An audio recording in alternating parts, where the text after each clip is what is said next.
ask the Minister of Health to start us off this afternoon. Thank you. Thank you, Minister Young. Good afternoon, ladies and gentlemen of the media and the listening public. I am here today to address about 3 issues concerning and emanating out of the Ministry of Health that are of concern to the public.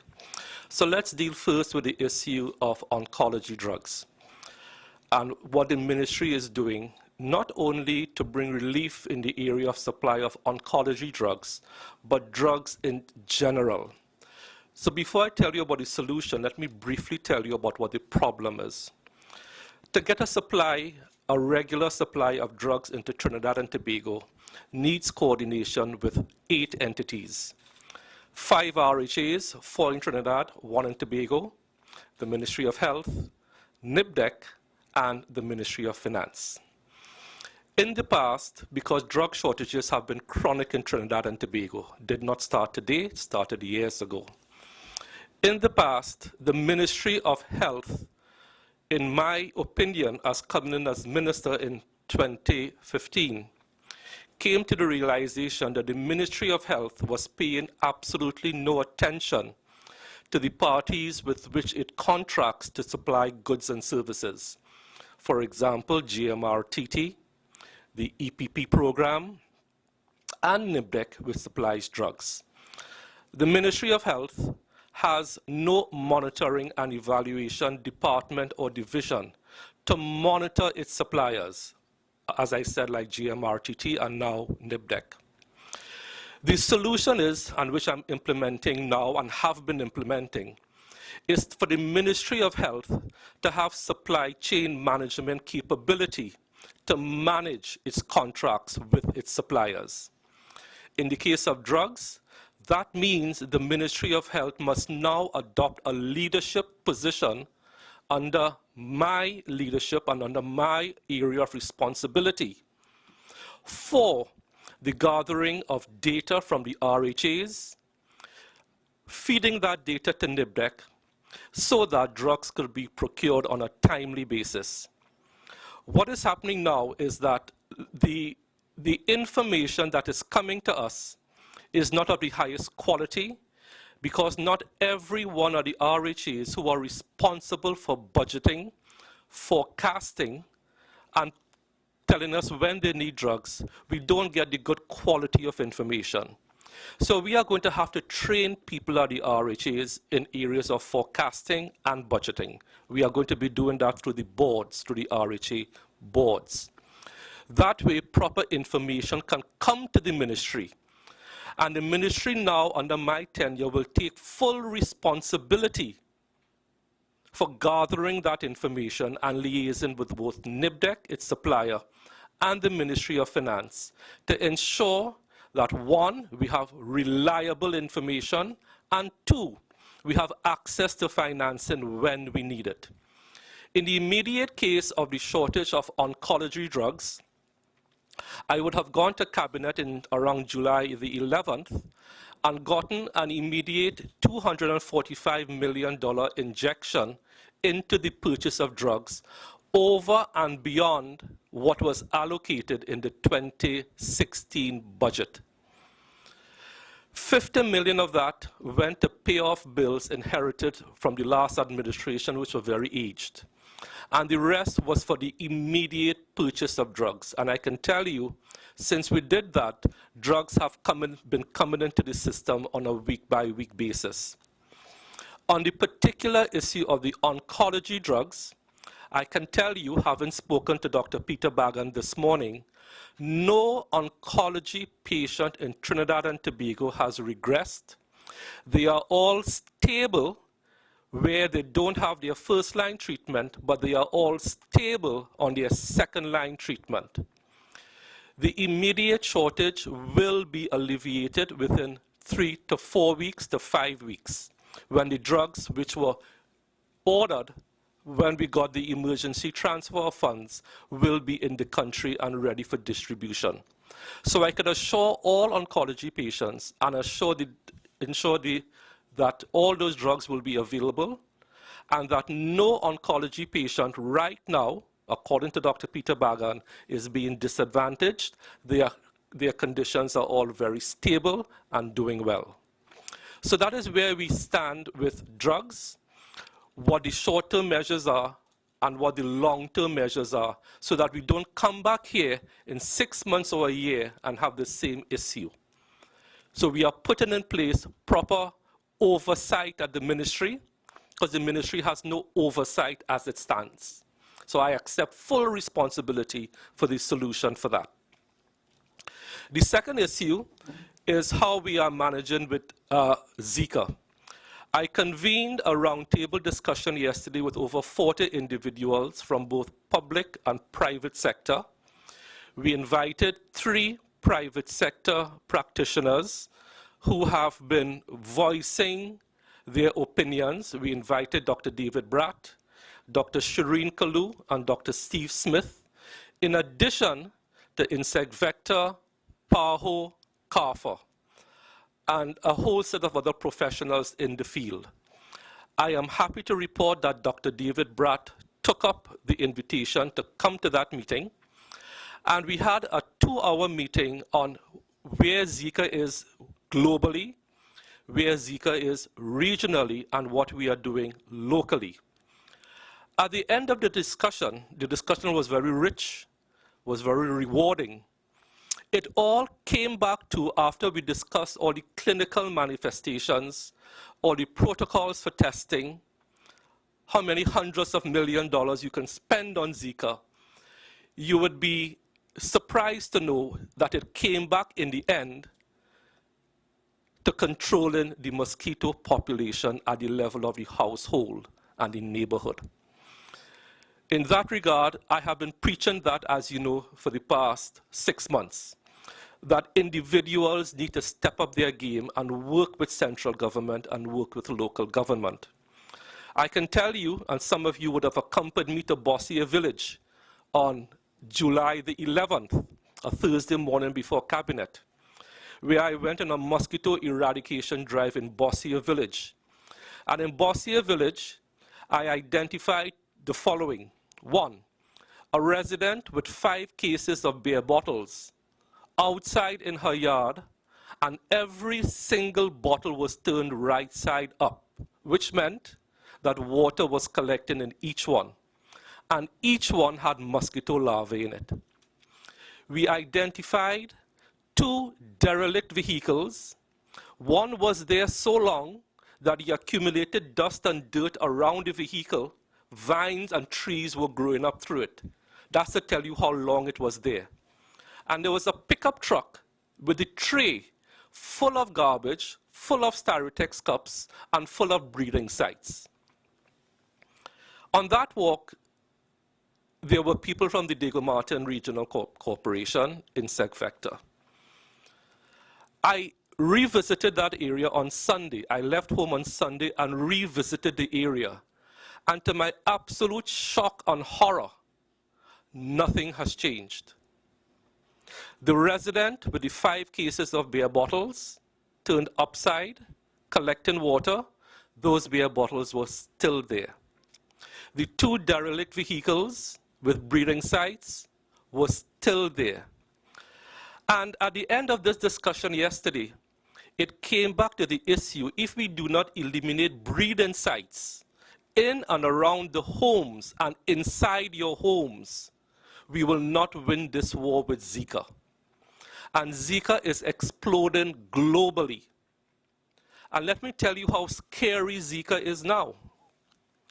Before the Zika outbreak, it was thought that the only countries that needed to be worried about Zika were countries in and around the equator. So if you take the equator around the world, just countries in the tropical and subtropical climates had to worry about Zika. What you are seeing now in the United States, the zoning map of the United States, where they are predicting that Zika will be and currently is, Zika is now spreading not only within countries with tropical and subtropical climates and temperatures, but all the way up to New York in temperate countries. And the population globally and in Trinidad is taking the Zika outbreak too lightly. And in our view, we need to step up the campaign. To that end, you will see ads appearing in the daily newspapers alerting citizens as to the fines and penalties which I had gone through cabinet with to raise the fines for unkept lots from $380, I believe, to now $3,500. I am meeting next week, Tuesday, with public health inspectors to sensitize them as to what the new act means. And I am advising all public health inspectors that it is time we start to enforce these new yellow fever regulations, where the fines for your unkept lots and harboring breeding sites will now be $3,500. So that is what is happening on the Zika front. If the population does not partner with the government, we will not win this fight with Zika, as other countries have recognized and have suffered from. In speaking to, and I don't want to call the country, but I will tell you, I spoke to a CARICOM ambassador recently, and he estimates in his country the unconfirmed or suspected or possible number of cases in his country is between 6,000 to 10,000. In Trinidad and Tobago, as of yesterday, we have 335 confirmed cases. But that, my friends in the media, is just the tip of the iceberg. The possible and suspected cases could run into the thousands. 335 are just what is confirmed by blood testing. But that is the tip of the iceberg. And we need the public to join with us in examining your homes, inside your homes, your vases, your flower pots, your hanging baskets, your pots, your buckets of water, your tanks of water, your gutterings, your walls where they have holes which collect water. All of these are potential and real breeding sites for mosquitoes. There is so much spraying that you can do. Spraying is a very important part of an integrated approach, but the house owner has the ultimate responsibility. And the thing about it, if you have a neighborhood of, let's say, 20 homes, and 19 homeowners are responsible, it just takes one irresponsible homeowner with an unkept yard, a clogged guttering, to affect his or her neighbors. So the message is personal responsibility. Join the central government, join your local government authorities in this fight against Zika. So that's the second issue. The third and final issue, which is topical, is the outbreak of Enterobacter virus at the neonatal ward at Port of Spain General Hospital. I can tell you that the information coming to me is that that case of Enterobacter virus was imported via a mother. It was not due to any breakdown in sanitation or antimicrobial treatment protocols at the hospital. The babies who were affected were isolated and all treated and are all doing fine, and they are at no risk. So those are three events that took place recently and which are news to the members of the media and the general public. Thank you very much, Minister Deyalsingh. And now I'll ask Minister Rambharat to give us an update. Good afternoon to the media. On July 20th, it was brought to my attention that fishermen along the Gulf of Paria, normally fish along the Gulf of Paria, were seeing the appearance of, in some cases, herring and other species floating in the water, dead. And immediately, I drew this to the attention of the EMA. The EMA is the country's authority on matters relating to the environment, including the marine environment. Since July 20th, of course, the media in the country has followed this issue very closely, and I thank the media for following and reporting on the issue. I've tried to respond to all the queries I've received and answer all the questions. Initially, the EMA took the view that the fish, what came to be known as the fish kill, was caused by fish being dumped by trawlers, fish that was rejected from the catch of the trawlers and dumped, and that fish ended up along the seashore. I myself, towards the end of July, visited some of the areas, and based on what I saw, and in particular in the area close to Tahiti along the shoreline, I saw fish that had accumulated, dead fish that had accumulated along the shoreline, that to me appeared intact, not bearing the signs of fish that had been dumped offshore and that had gotten to the shore. I expressed the view, and I'm not an expert, but I expressed the view that fish dumped offshore and making its way to the shoreline may have suffered some sort of damage. The fish would have, shown signs of deterioration. And in my view, there may be other reasons for the fish kill that should be explored. In fact, I was interviewed by the Newsday, and a report was published to that effect that had asked the EMA to consider all the possible factors in relation to the cause of the appearance of that fish.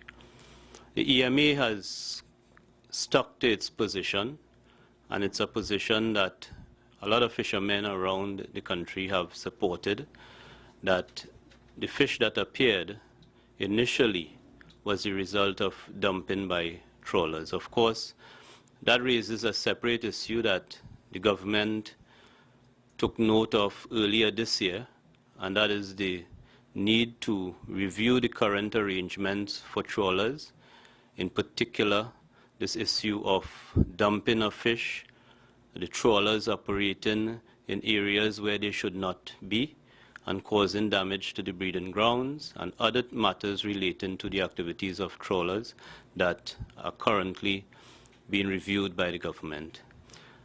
As time passed, of course, there were other issues that emerged in relation to fishing, and in particular fishing off the Gulf of Paria. And more recently, the issue of hydrocarbons and the way in which it has possibly affected the fish.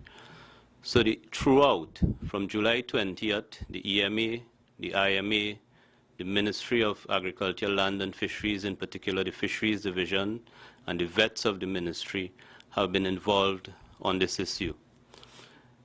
EMA took the position that it was going to have testing done by Kariri, and since July 20th, initially the testing was to respond to claims that the fish kill was caused by Corexit, arising out of the December 2013 oil spill and the use of Corexit as a dispersant.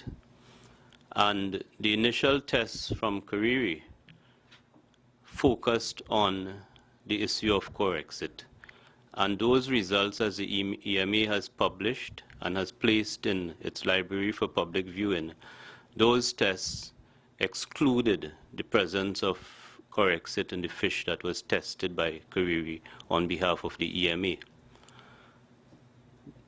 Nothing in the tests that I have seen and the results that I have seen pointed to the unfitness of fish caught off our waters, the unfitness for human consumption. And I've consistently said that. Nothing that I've seen from the tests conducted by the EMA and nothing from information provided to me by the Fisheries Division of the Ministry has pointed to the unfitness of the fish for human consumption. However, in the last report publicized by the EMA, an August 18th report from Kariri, for the first time, the EMA pointed to the presence of hydrocarbon in the bottom feeders, in particular the catfish. And the EMA in its press release made the comment that it would not be unusual for hydrocarbons to be present in the bottom feeders in our country because of the nature of the crude oil deposits which are in the seabed, and because of the presence of oil installations, and we operate in an oil production environment. The EMA did point to the fact that the levels were not significant enough to attract further attention. Again, I interrogated, and I'm not a scientist, but I have the support of experts in the ministry. I've interrogated both the press release by the EMA and the lab results, and based on discussions with some of the people who hold the view that this is not just dumping by trawlers and this comes out of other factors, a decision was taken, given the limitations of Kariri in terms of its testing. A decision was taken by the Minister of Planning, under whom the EMA falls, that samples of both soil and fish, sediment and fish, would be sent to an international lab for further testing. And that is where we are in taking steps to have those samples sent for further testing. Recently, we've seen, over the last few days, we've seen confirmation of what has been described as a petroleum spill in King's Wharf and another one in the southwest area.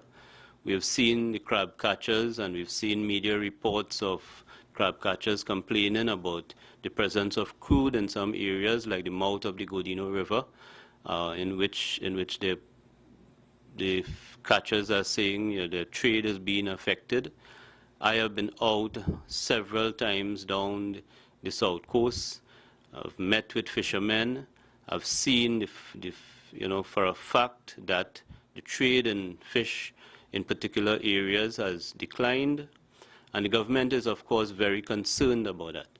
But I've also said on the issue of compensation, before we get to the point of compensation, we have to deal with the issue of liability.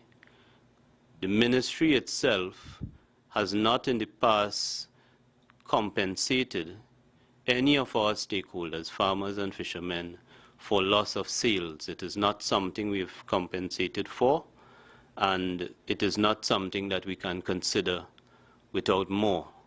However, the presence of hydrocarbon raises an issue that falls in the lap of Petrotrin, and we believe that the further tests on the samples by international labs and further review by Petrotrin may eventually inform us on the issue of liability and whether there is a basis for compensation because of something that has happened for which the state is liable. So on the basis of compensation for loss of sales, it is not that simple, and I've said that to the fishermen, and I've been quoted saying that on several occasions. But that does not close the issue. The government has taken note. I am concerned as minister. I come from a fishing area in the country which has not been affected. The North Coast fishermen have not been affected. The fishermen of the Western Peninsula have not been affected. But I am very clear that the fishermen who work in the Gulf and who ply their trade, and the vendors who sell in those areas, have been affected. And the question that the government must deal with is the liability for what has happened. Thank you. Thank you very much, ministers, members of the media. We'll field a few questions. I expect the Honourable Prime Minister to join us shortly. Sure. Jules.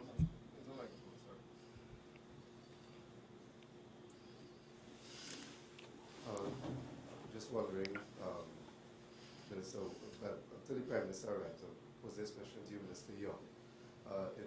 With the opposition leader having Fisheries, saying that she's written the Prime Minister seeking bipartisan crime talks to deal with the issue of crime, having both sides of the House come together on the issue. Has that letter been received by the Prime Minister's office, and what would be the next step? Well, Jules, you yourself predicted that would be a question best posed by the Prime Minister. And in fact, he told me that he will be dealing with those issues when he arrives. All right. Also to the Agriculture Minister, as you talked about the issue of no compensation for loss of sales, but that the issue of Hydrocarbon.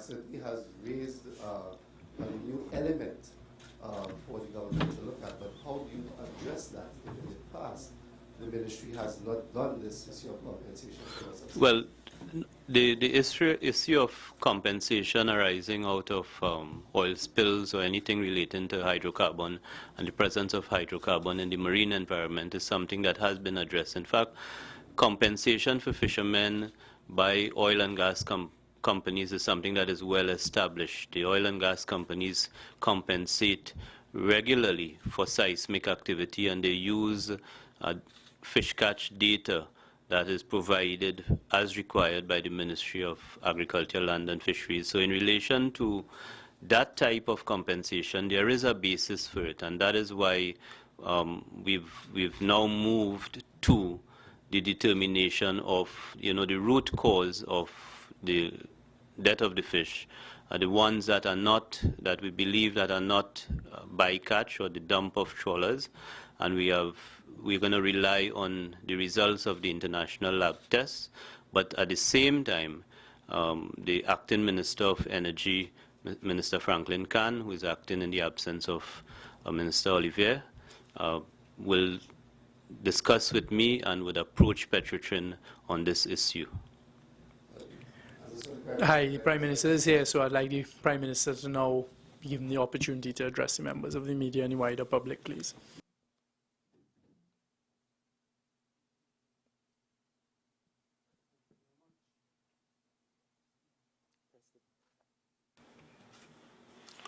Are you with me now? I just want to spend a minute or two addressing the matter of awareness of violent crime in the country and the unacceptable frequency with which we are confronted by the outcome of decisions made by persons who would break the law and commit violent crimes resulting in the loss of life. Now, this is nothing new, and the responsibility of the government to do everything possible to minimize and, as far as is feasible, eliminate these outcomes remains as is. However, the decision to commit these crimes remain with the individuals who commit them. And there's a structure of state, and I simply want to assure the national community that the structure of state to respond to the criminal element remains intact, is vigorous, and is on the front burner.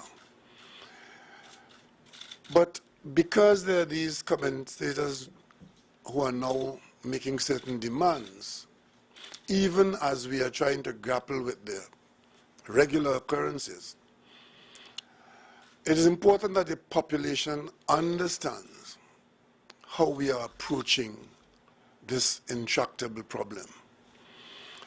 There is a number of areas of responsibility. The final responsibility lies with the government. But in the actual operations of the response to the criminal element, there are a number of diffuse responsibilities.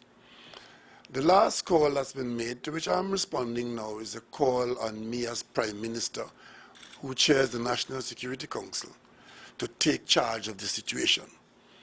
Well, I want to let the national community know that while I acknowledge the call, that is precisely what is happening.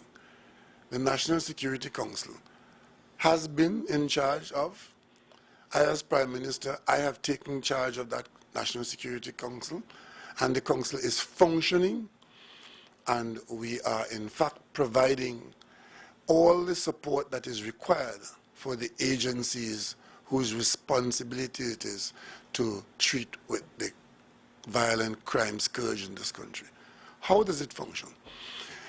The National Security Council is a group of ministers who meet on a regular basis to monitor and review what the national security services are doing, how they are functioning, how they are using the resources available, and what responses they are getting in treating with the problem I just outlined, which is the problem of frequency of violent crime leading to death. And more importantly, monitoring and seeking to respond to those elements who are engaging in criminal conduct, which might not even result in violent crime, but criminal conduct as a business to sustain their lives. There is a National Security Council functioning. We meet very frequently, usually on a Tuesday, and at that level, a meeting chaired by me as Prime Minister, all the heads of the various departments, from time to time, sometimes all at once on the same day, but sometimes in different numbers, the police, head of the police, head of the defense force, head of the prison service, sometimes the fire service, and the intelligence gathering agencies meet at the office of the Prime Minister here, and we monitor on a continuous basis, and there are frequently intervening contacts between those meetings, and sometimes meetings called at short notice. But these things are done behind closed doors and usually are not made the business of public information. And therefore, in that situation, it might fall that persons may, in frustration or without the necessary information, might carry conversations, give the impression that the National Security Council is not functioning. I simply want to let the population know that that is not so. In terms of providing resources to the various agencies, it is because we are cognizant of the importance of this particular area of responsibility, why the allocations in the national budget in seeking to support these agencies are such that the largest single allocation for any governmental department, any single head of parliamentary allocation, is national security. So it cannot be said that we are not allocating resources as affordable to national security.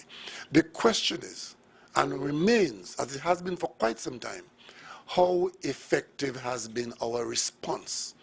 Providing the resources, having the agencies, how effective? And I dare say, like the national community, there's tremendous room for improvement. We have said that number one priority in this whole area of discussion is to ensure that the police service is properly resourced and properly led, starting with a commissioner of police who we can hold accountable, substantively appointed to manage the thousands of men and women under his area of responsibility or her area of responsibility. We've been working on that. You've seen what we have done with respect to the attempts to appoint a commissioner of police. You've seen the outcome of that, I can tell you. Those who resisted, the bottom line is that the Police Service Commission, which is the state agency under the Constitution, is pursuing the matter, and it is doing so without governmental interference, because that is the area, crime or no crime, murder or no murder, that is the area where our parliamentary colleagues have hung their hat in not supporting our effort, because people are fearful, quite correctly, of governmental interference in what should be an independent service commission.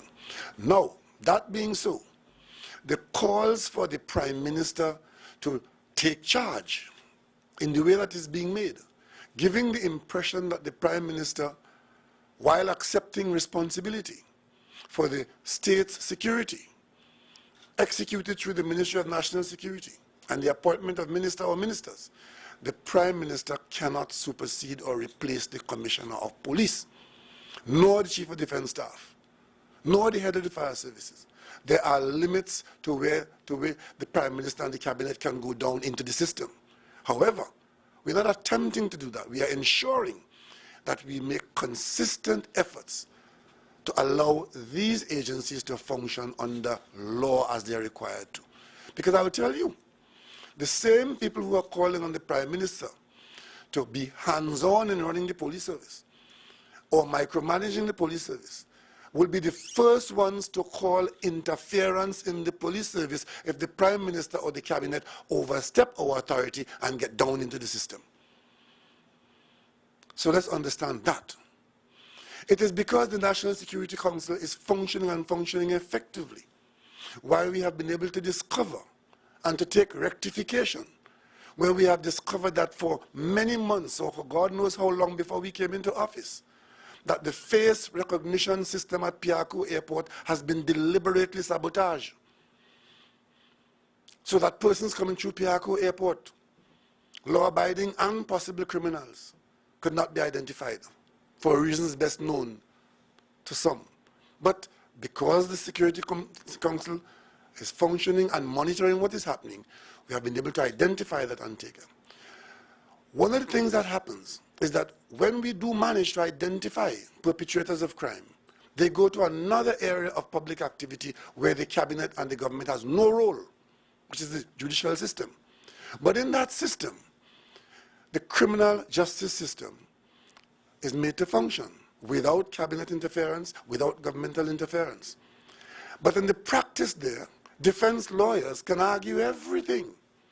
And one of the main things they argue there that allows cases to drag on and sometimes be thrown out is that witness statements taken and signed by the police are disavowed by persons in the dock in the court. Steps were taken to ensure that that is minimized or eliminated by taping the testimony of persons who are being investigated or charged and taken before the court. It is because the National Security Council has been monitoring and functioning, we discovered that we had a number of these stations in this country, and none of them were being made to function. We have taken steps to ensure that that is no longer so, that we can assist the judicial system by having people have their testimonies taped. So when they come to the court, this gaping loophole of disavowing your signature and claiming that you gave testimony under duress, that the taped evidence can be used. And these are the kinds of things we talk about. And of course, we are still expecting that we will have a commissioner of police appointed to the substantive position. When we were in the opposition, we went to the government and we offered our support. And today I'm hearing that the current opposition is wanting to meet with the Prime Minister and the government. I welcome that. And I hope out of it will come the collaboration that is required to allow us, not just us, the government, but us as a people, to treat with crime outside of the attempts of scoring political points. Because as the policemen pick up the thousands of bullets outside, I said last week and I'm going to say again, as we attempt to politicize crime, every one of those bullets threaten every one of us in this country. So to the extent that there's responsibility, we accept the responsibility and we work towards an improvement. We are not satisfied with the current arrangements, but we continue to work towards improvements. And we are expecting that we'll come to a situation where as we monitor, as we extricate, as we add, that we come to a point where there's greater trust between the citizenry and the police service, so that the necessary assistance that policemen doing their jobs require, which is the assistance of the public, that situation will prevail, and that those who are committing crime accidentally or as a way of life will be brought to justice within the judicial system. That's what it is. Secondly, as we are frustrated by our failure to get better results in chasing down those who are committing violent crime and killing our citizens, children included, bringing heartache to all of us, particularly the parents and those who are familial members of the outcome. We want to make it quite clear that we are not misallocating our resources, and we are focusing on trying to get better results. Trinidad and Tobago has probably the most trained police service in the region. We are not holding back on training our police officers. If the Minister of National Security, maybe at a later time you could ask him to detail the kinds of training available and funded by taxpayers. But we want better results. And of course, as we go forward, we want to know that the police service is resolutely committed to rooting out unsavory elements within their ranks, so as to build up the trust of the population and come to a point where there is the requisite collaboration between citizen and officer in protection of family and the wider national community. With respect to the allocation of resources, I saw commentary that we are spending $9 million on a conference, and this government is being chastised for misallocation or choosing its priority unreasonably. I want to make it very clear that that kind of response is easy to make, especially when you are ill-informed. In 2014, the governments of the region, including the hemisphere as a matter of fact, developed countries, Canada, United States, South America, and so on, took part in the hemispheric ministers' meeting. It's a regular meeting that takes place every 2 years. What that meeting allows is for the people responsible, namely the ministers of each country, whose job it is to fight crime within his or her own country. They meet and they discuss cooperation, collaboration, experience, and these are valuable meetings. Otherwise, they wouldn't be going on and on like that, and they're very expensive. Jamaica was in line to host the meeting 2 years after the meeting of Peru, which took place in February 2014. Jamaica declined for reasons which I am not at liberty to address. However, with the knowledge that Jamaica was going to decline as the Caribbean nation, Trinidad and Tobago, not under this government, but government is a continuum. Members of government can change and do change, but the institution of government of the nation continues. The government of Trinidad and Tobago, representing the people of Trinidad and Tobago, volunteered to be considered to host the next meeting. That was done in February 2014. Trinidad and Tobago was then given the clearance and the right to host the next meeting. There were a number of preparatory meetings before the conference, which is during October. Those preparatory meetings were held. And at the time when Trinidad and Tobago requested and was allowed to host the meeting, was voted as the next venue after Peru, a budget was required for the conference, and Trinidad and Tobago accepted. The budget was $16.5 million, agreed to in 2014 by the government of Trinidad and Tobago. When we came into office as a new government in September 9th of 2015, this was already a commitment of the people of Trinidad and Tobago through the government of Trinidad and Tobago. But the cabinet reviewed it, as we were able to. And we saw that the budget of $16.5 billion was something that would strain us. And we took the decision then to review it very seriously with a view to cancelling it. And we did, in fact, from a financial standpoint, take the position that maybe we should cancel this. But when we did that, we were prevailed upon by our counterparts outside of Trinidad and Tobago who collaborate with us very closely in crime fighting, particularly international crime fighting, where we are featuring quite prominently and quite dangerously. And we agreed that, notwithstanding the fact that it's not a cheap event, we would continue with the commitment made in 2014, but we reduced the budget from 16.5 million to 9 million.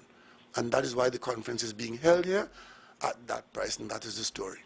So any attempt to portray it as irresponsibility on the part of this government is information that is incomplete or no information at all. But I can tell you that what that conference is going to deal with and the contacts made there and the interaction made there is useful in our overall fight, because the fight against crime is not a simplistic issue.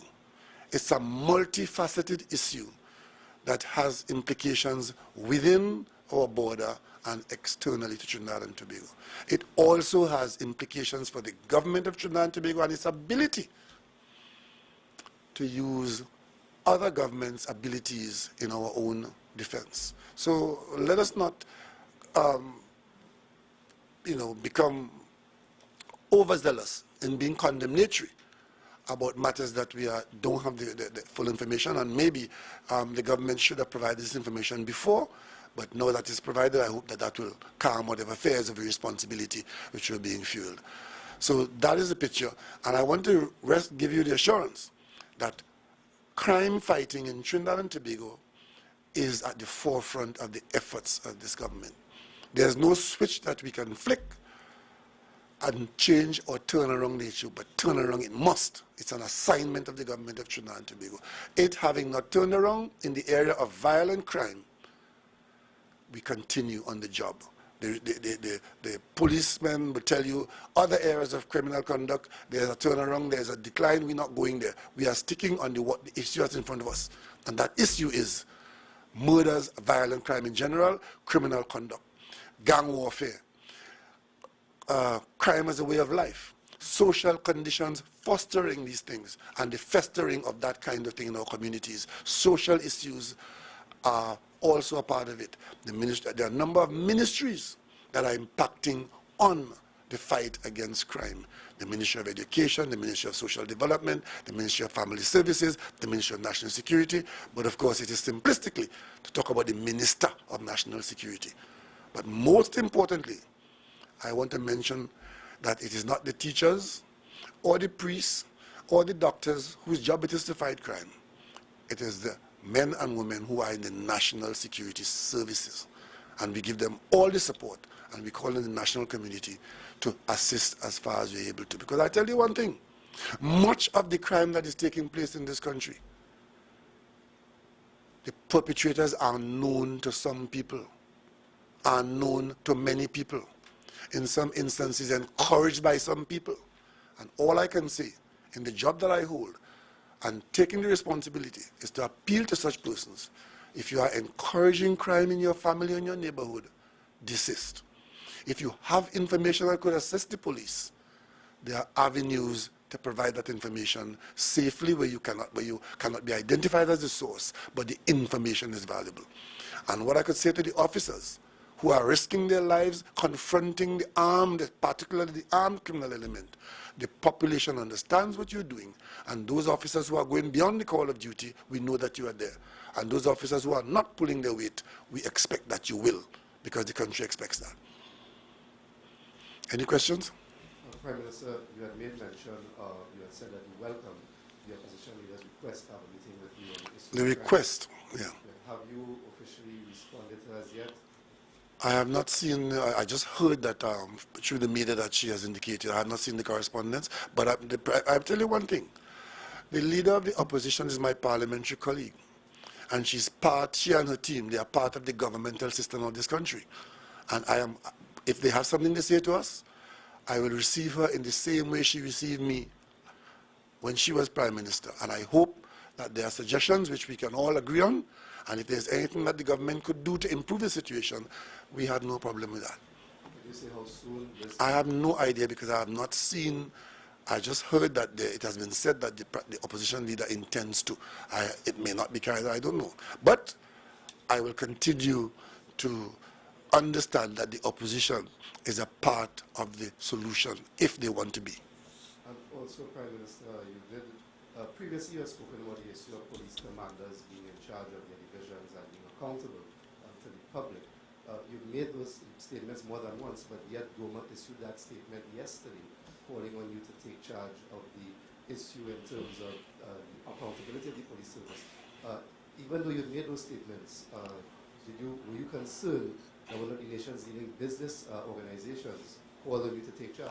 Well, I try to address it.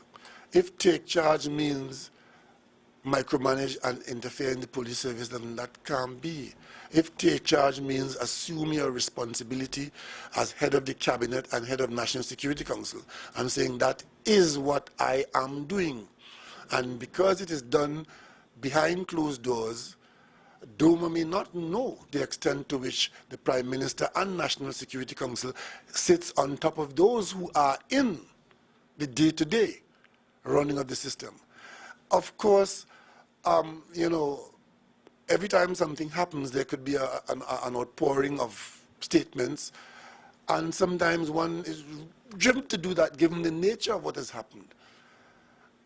I mean, nobody in this country is comfortable seeing a 9-year-old being gunned down in Trinidad and Tobago because criminals have taken action resulting in that kind of outcome. But to say that because, the National Security Council has not mentioned this last meeting means that there's no taking charge, I think that's a misrepresentation. Right?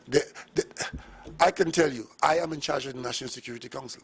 And the people who the council is supposed to oversee, those people are reporting on a regular basis and interacting with the National Security Council so that our men and women on the job can be in the best position to respond to. We are not seeing the results that we are working towards. That is not a question that we are arguing. We want better results, and we are working towards better results. If I may add, Prime Minister, the Minister of National Security has recently introduced weekly meetings with the Commissioner of Police and all of the divisional heads of the various divisions in the police service, as well as weekly meetings in addition to what takes place at National Security Council with the various heads of the Trinidad and Tobago Defense Force, Police Service, intelligence agencies, etc. So what was mentioned by Doma is already in place and is taking place. As a matter of fact, in monitoring the situation, because we monitor at the level of National Security Council, we monitor the police report and monitor the divisions. We have seen certain movements in certain divisions. We've seen certain leaders in certain divisions stepping up and attempting to, take responsibility for the districts. We believe that's an improved way to go. And we are encouraging the police, because the most the cabinet can do is to encourage the police leadership to do certain things. We can't direct the police in a particular way with respect to how they do their job, but we can make certain kinds of persuasive arrangements. And at the level of National Security Council, don't take my word for it, talk to the Commissioner of Police, talk to the policemen or the Defense Force who come to the meetings and what they bring to us. And we've seen certain things are being put in place which we are pleased with, and we hope that they bear fruit as we go ahead, as we go forward. Prime Minister, earlier you said the face recognition system at PRCO was deliberately sabotaged. Can you elaborate a little bit? No, I will not.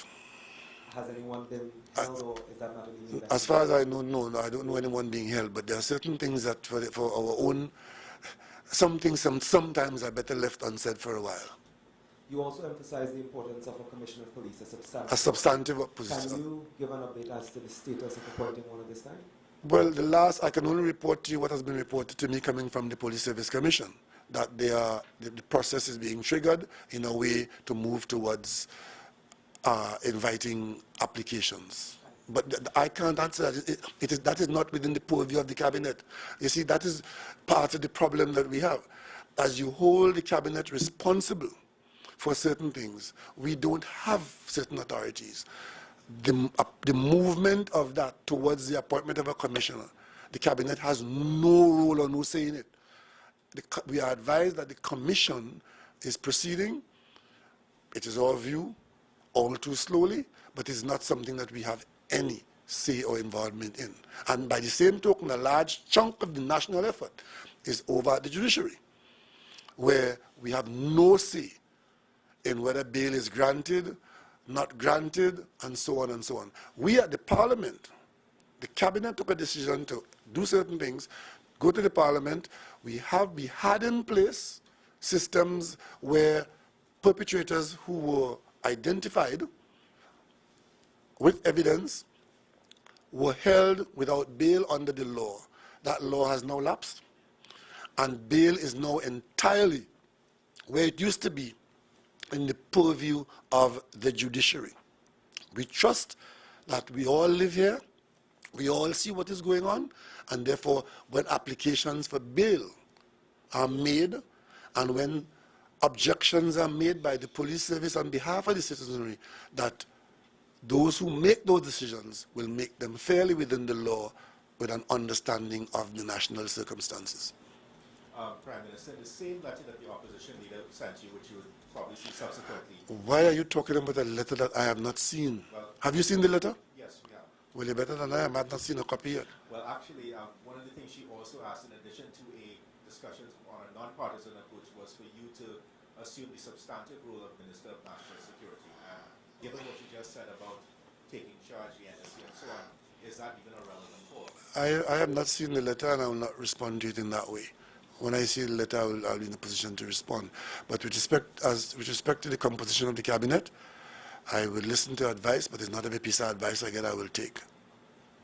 Could you indicate perhaps whether the NSC has been briefed on this, on a particular video showing young men who are particularly heavily armed in certain areas? No, we have not. That has not come up yet, but I'm sure that somewhere in the system below, at the SSA, that would be of attention there. But it has not, our meeting is coming up on Tuesday, but we have not seen that as yet. What I've seen, though, is a picture of me hugging up a woman. I want to let you all know, don't waste any time with that. It's not me. Understand? On the way down here, I saw being circulated on the internet my head on somebody's body hugging up some woman. Don't waste any time with that. Right? Good. So let us move on from there. Mr. Prime Minister, good afternoon. Good afternoon, sir. Certainly, the prevalence of guns remains that hot topic, unwarranted, clearly. But what is happening that is perhaps escaping the attention of national security, that you have so much arms, or so many arms and ammunition being discovered in our land?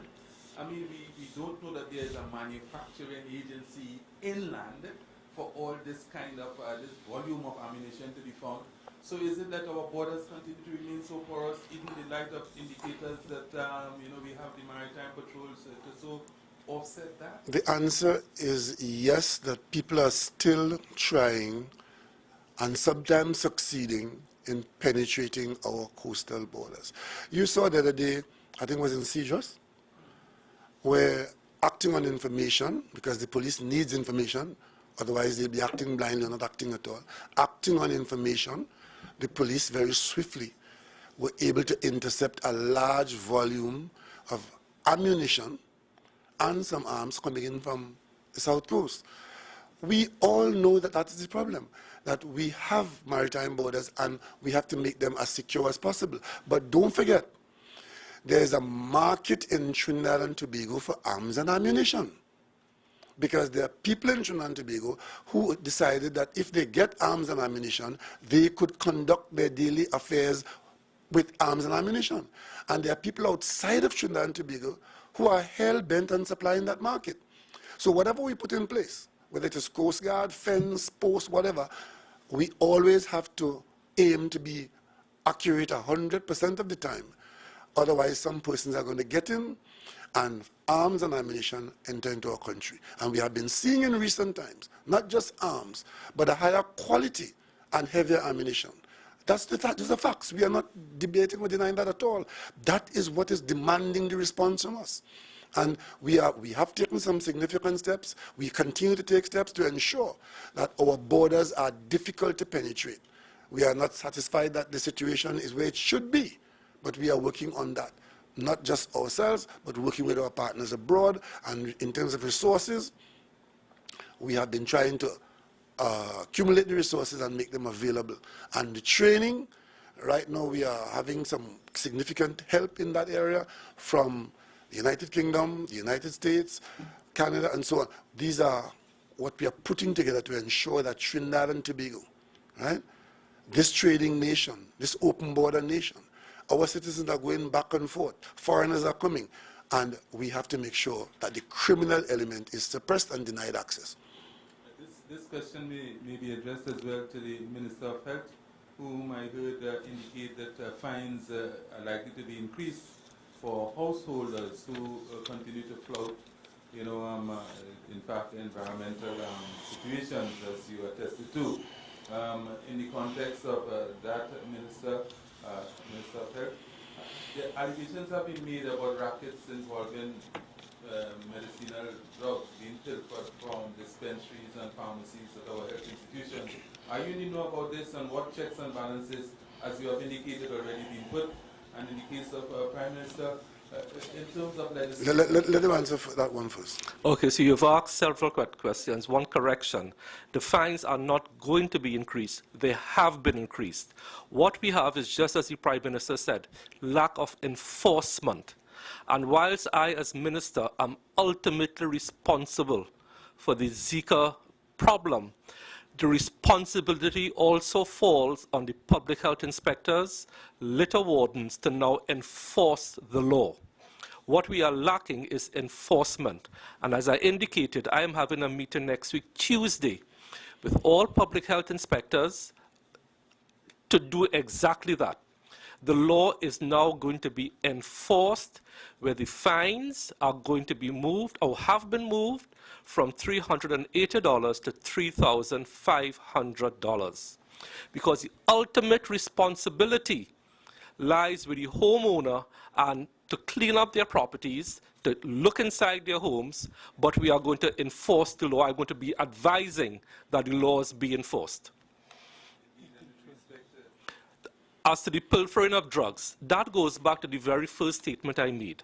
We have poor supply chain management, and this is what I am doing now at the ministry. I have taken personal responsibility to set up at the ministry that monitoring and oversight. So if and when pilfering occurs, we can minimize it or eradicate it as soon as possible, because every tablet you steal from a public institution, you are depriving some poor person of life-saving medication, and I take that very, very seriously. Mr. Prime Minister, if I get back to you and hand over to my colleague, to the Minister of Agriculture, certainly it may not have been comforting for the fisher folk, that side of our coast, to hear that compensation is not easily accessed in the context of their livelihoods being threatened, by the fish kill. Certainly, but you express, of course, the view that the government remains concerned that something could happen. What, in the interim, could you... Well, let me answer that, because I think I might be in a position to assist you here.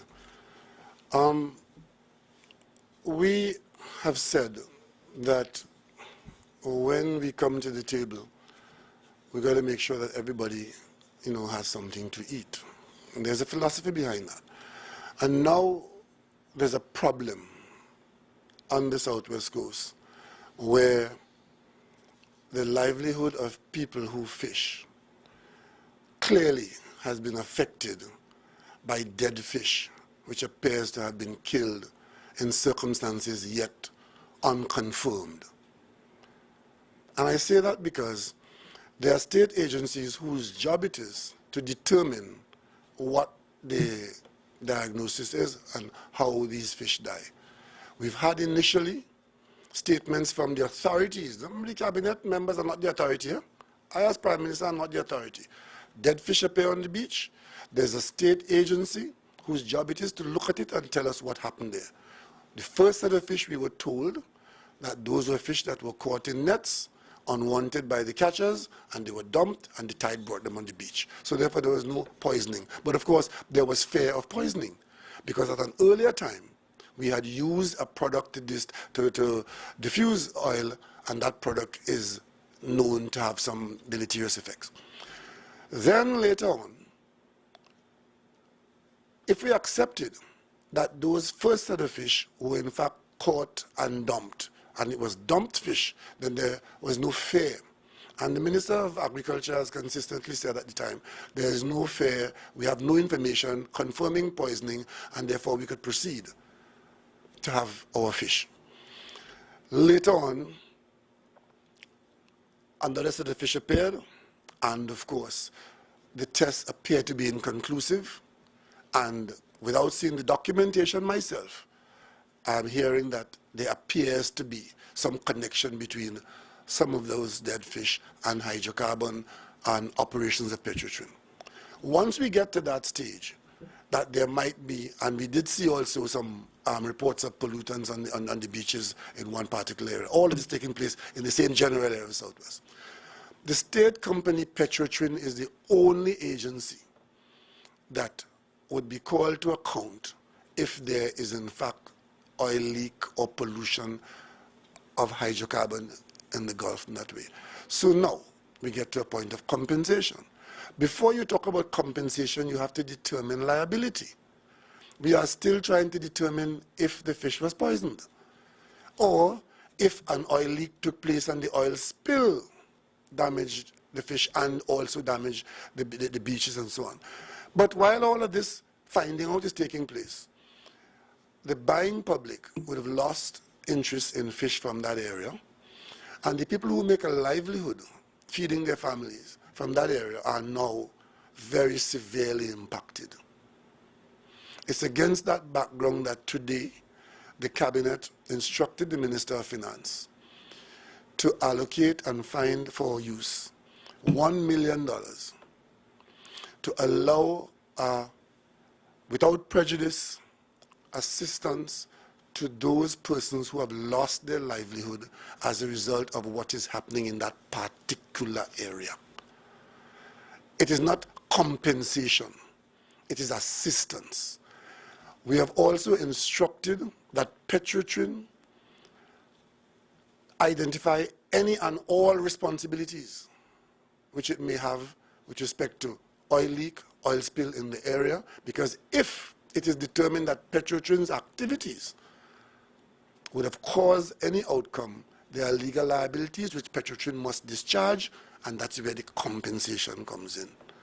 With respect to whether the fishes are poisoned or not, it appears as though the local agencies have not been able to, by themselves, conclusively determine from the samples. The Ministry of Planning and Development has instructed that some of those samples be sent abroad to other testing, because we all want to know.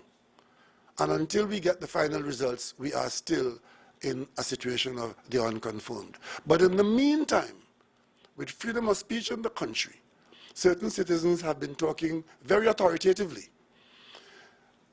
We can't stop that. But the authorities that the government would be guided by are the legal state agencies and the scientists who will give us the results home and abroad. And based on that, we'll treat with this problem.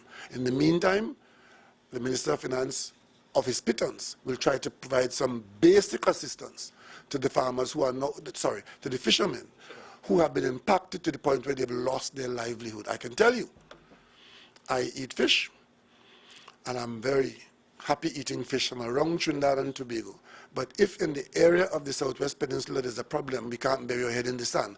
And so far, none of the authorized agencies have indicated to the government that we should not eat the fish captured in and around our shores. And that's where the situation lies. Thank you very much. Have a good day.